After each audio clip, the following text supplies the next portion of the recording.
Bonjour à toutes et à tous, merci de votre fidélité. Nous fêtons aujourd'hui Saint Irénée. À cause des persécutions en 177 et de la mort des premiers martyrs de Lyon, dont l'évêque Pothin, l'église qui est à Lyon s'est trouvée sans pasteur. Irénée de Smyrne, en Asie mineure, aujourd'hui Izmir, en Turquie, a accepté de quitter sa terre pour répondre à l'appel de cette église sans pasteur. Irénée pose ses valises à Lyon. Il est venu comme un migrant, rien dans la besace, sinon l'évangile.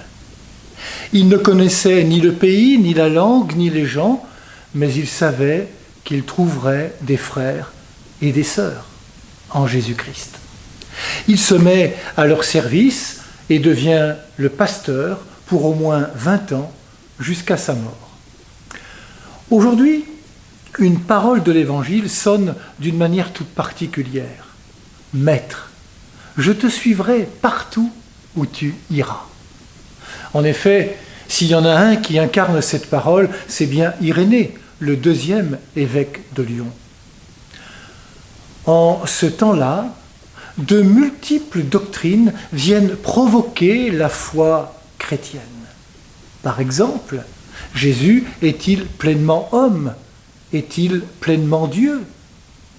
La création est-elle bonne ou mauvaise? Le Dieu de l'Ancien Testament est-il le même que celui du Nouveau Testament? Comment Jésus peut-il naître d'une femme en étant Dieu? Irénée, fervent serviteur de la paix et de l'unité, plutôt que de s'opposer frontalement contre ces courants de pensée, plutôt que de dénoncer les déviances, Irénée va essayer de comprendre. Il va aider les croyants à avoir une foi adulte. Il veut éclairer leur intelligence en s'appuyant sur la foi transmise par les apôtres, qu'on appelle tradition, et les Écritures, la Bible. L'Église possède le plus beau des trésors, qui est le Christ. Pourquoi aller voir ailleurs? La pensée de ce pasteur, de ce théologien, est une passerelle entre l'Orient et l'Occident. Son regard sur l'homme est un regard positif, qui tient compte de sa nécessaire croissance. L'homme peut grandir dans la foi en acceptant de s'en remettre à Dieu.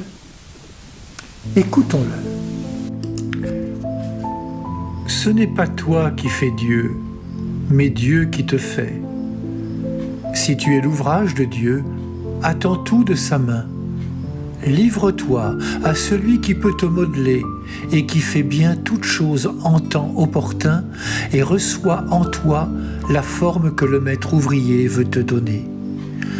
Garde en toi cette humilité qui vient de la grâce, de peur que ta rudesse n'empêche le Seigneur d'imprimer en toi sa marque. C'est en recevant cette empreinte que tu deviendras parfait, et seul le Seigneur pourra faire une œuvre d'art avec cette pauvre argile que tu es.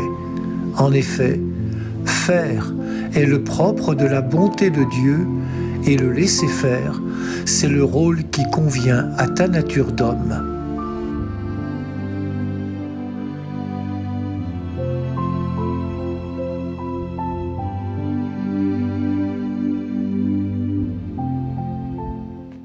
Amen. Bonne journée à toutes et à tous. Prenez bien soin de vous et des autres.